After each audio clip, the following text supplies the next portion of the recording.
বাংলাদেশে এবারের ঈদ উল ফিতর পালিত হলো নতুন রাজনৈতিক বাস্তবতায়। বিএনপি জামায়াতের মতো পুরনো রাজনৈতিক দলগুলোর নেতাকর্মীরা নিজ নিজ এলাকা চষে বেড়াচ্ছেন। পিছিয়ে নেই সদ্য গঠিত দল এনসিপিও, তবে এবার মাঠে নেই সরকারি দল। ক্ষমতাচ্যুত আওয়ামী লীগের শীর্ষ নেতাদের পাশাপাশি তৃণমূলের অনেক নেতাকর্মীও আত্মগোপনে কিংবা এলাকা থেকে দূরে রয়েছেন। এদিকে 5 আগস্ট গণ অভ্যুত্থানের পর সময় যতই গড়িয়েছে, অভ্যুত্থানের পক্ষগুলোর মধ্যে ততই বিভিন্ন ইস্যুতে মতভেদ স্পষ্ট হয়েছে। মতভেদ এখন এমন জায়গায় এসে দাঁড়িয়েছে যে রমজান মাস জুড়ে ইফতার পার্টিগুলোতে বিভিন্ন দলের নেতাদের পরস্পর বিরোধী বক্তব্য দিতেও দেখা গেছে। এদিকে পাল্টাপাল্টি বক্তব্য দিতে দেখা গেলেও বেশ কয়েক বছর পরে এবারই আবার একে অন্যকে ইফতার আয়োজনে আমন্ত্রণ জানিয়েছেন বিভিন্ন দলের নেতারা এবং তারা নিজেরা অংশও নিয়েছেন অন্য দলের ইফতারে। এখন ঈদের পর দেশের রাজনীতিতে নির্বাচন এবং সংস্কার ইস্যুতে দলগুলোর মতভেদ বড় আকারে সামনে চলে আসতে পারে এমন ধারণা পাওয়া যাচ্ছে। দলভেদে কোনো কর্মসূচি আসবে কিনা তা নিয়েও রাজনীতির অঙ্গনে আলোচনা রয়েছে। বিএনপি, জামায়াত আর এনসিপির বিভিন্ন সারির নেতাদের সাথে কথা বলে জানা গেছে, ঈদের সময়টা কাজে লাগাতে নির্বাচনী প্রচারণার মতো করে প্রচেষ্টা চালিয়েছেন বড় দলগুলোর নেতাকর্মীরা। কোনো রাজনৈতিক দলের পক্ষ থেকে সেভাবেই তৎপর থাকতে বলা হয়েছে তৃণমূল কর্মীদের।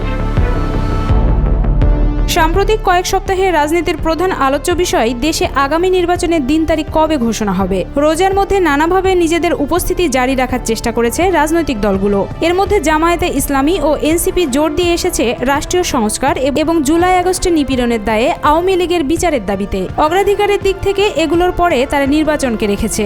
অন্যদিকে বিএনপির কর্মসূচিগুলোতে দ্রুত একটি জাতীয় নির্বাচনের প্রয়োজনীয়তা আলোচিত হয়েছে বারবার।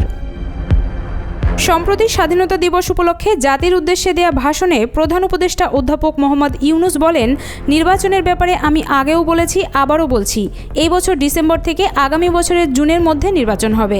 রাজনৈতিক দলগুলো নির্বাচনের জন্য তৈরি হতে শুরু করবে বলেও আশা প্রকাশ করেন প্রধান উপদেষ্টা। কিন্তু তার এই বক্তব্যে অন্যতম প্রধান রাজনৈতিক দল বিএনপি হতাশা প্রকাশ করেছে। বিএনপি চায় প্রধান উপদেষ্টা মাস নয়, নির্বাচনের দিনক্ষণ ঘোষণা করুক।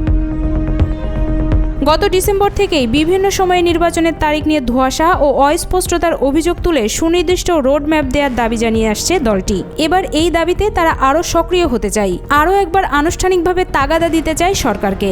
ঈদের পর প্রধান উপদেষ্টার সাথে দেখা করে বিএনপি নির্বাচনের তারিখ ঘোষণার আহ্বান জানাবে, এমনটাই বলছেন দলটির নীতি নির্ধারণী ফোরাম জাতীয় স্থায়ী কমিটির সদস্য সালাউদ্দিন আহমেদ।